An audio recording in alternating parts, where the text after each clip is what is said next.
Assalamu alaikum. Hello friends. Welcome to illattharasi.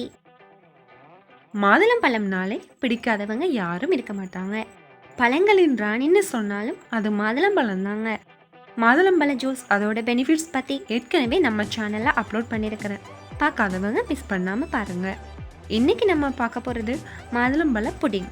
ரொம்பவே ஹெல்த்தியாக and ரொம்ப டேஸ்டியாக மாதுளம்பழ புடிங் எப்படி பண்ணுறதுன்னு பார்க்கலாம் வாங்க. வீடியோக்குள்ளே போகிறதுக்கு முன்னாடி நம்ம சேனலை சப்ஸ்கிரைப் பண்ணாதவங்க மறக்காமல் சப்ஸ்கிரைப் பண்ணுங்கள். பக்கத்தில் இருக்கிற பெல் சிம்பிளையும் கிளிக் பண்ணுங்கள். அப்போ தான் நம்ம என்ன வீடியோ போட்டாலும் உடனே உங்களுக்கு நோட்டிஃபிகேஷன் வரும்.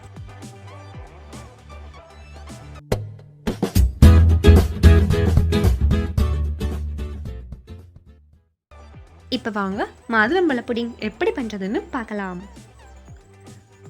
முதல்ல இந்த மாதிரி 2 மாதுளம்பழம் எடுத்திருக்கிறேன்.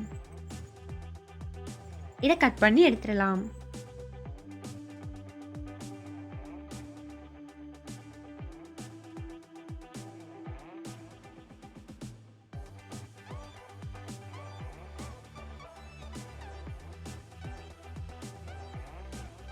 இந்த மாதிரி கட் பண்ணிட்டு உள்ள இருக்கிற முத்துக்களை மட்டும் தனியா எடுத்துக்கலாம்.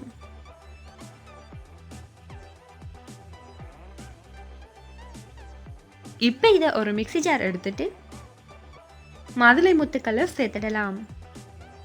இப்போ இது கூட 4 டேபிள் ஸ்பூன் அளவுக்கு அரிசி மாவு சேர்த்துக்கிறேன். நீங்கள் கார்ன்ஃப்ளவர் கூட சேர்த்துக்கலாம். கூடவே 80 ml அளவுக்கு தண்ணீர், 4 டேபிள் ஸ்பூன் சுகர், ஒரு பிஞ்ச் அளவு உப்பு, 50 ml அளவுக்கு கண்டென்ஸ் மில்க் சேர்த்துட்டு நல்லா அரைச்சிட்டு வந்துடலாம். இந்த அளவுக்கு அரைச்சி எடுத்துக்கணும். இப்போ ஒரு பவுல் எடுத்துட்டு இந்த மாதிரி வடிகட்டி எடுத்துக்கலாம்.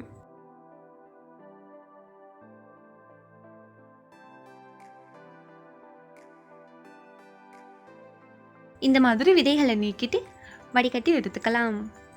இப்போ அடுப்பில் ஒரு பேன் வச்சிருக்கிறேன். பேன் ஹீட் ஆனதும் 2 ஸ்பூன் அளவுக்கு நெய் சேர்த்துக்கிறேன்.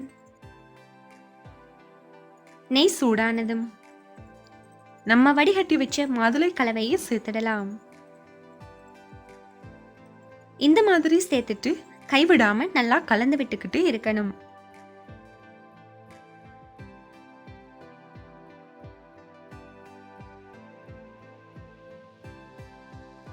அடிப்பிடிக்க விடாம 1 to 2 நிமிஷம் நல்லா கலந்து விட்டா போதும்.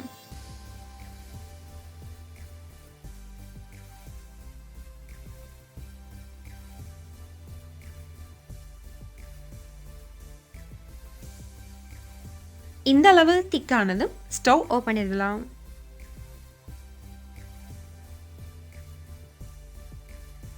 இப்ப இந்த மாதிரி 2 குட்டி பவுல் எடுத்திருக்கிறேன். இதுல கொஞ்சமா மாதுளை முத்துக்களை சேர்த்துடலாம். சேர்த்துட்டு லேசான சூடு இருக்கும் போதே இதை பவுலுக்கு மாத்திடலாம்.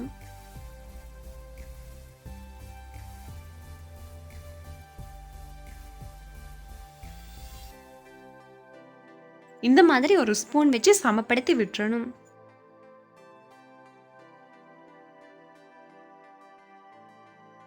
இது மேலேயும் கொஞ்சமா மாதுளை முத்துக்களை சேர்த்துடலாம்.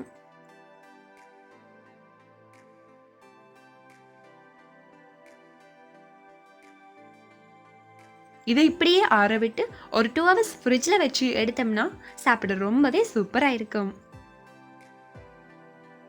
அவ்வளோதாங்க, நம்ம மாதுளம்பழ புடிங் ரொம்பவே ஹெல்த்தியாக ரொம்ப டேஸ்டியாக அட்டகாசமாக ரெடி ஆகிடுச்சு. இந்த சூப்பரான ஹெல்த்தியான ரெசிபியை நீங்களும் உங்கள் வீட்டில் செய்து பார்த்துட்டு எப்படி இருக்குன்னு கமெண்ட்டில் சொல்லுங்கள். என்னோட ரெசிபி உங்களுக்கு பிடிச்சிருந்தா லைக் பண்ணுங்கள், ஷேர் பண்ணுங்கள். இந்த வீடியோ பற்றிய உங்களோட கருத்துக்களை கமெண்ட் பாக்ஸில் கமெண்ட் பண்ணுங்கள். மறக்காமல் சப்ஸ்கிரைப் பண்ணுங்கள். தேங்க்யூ.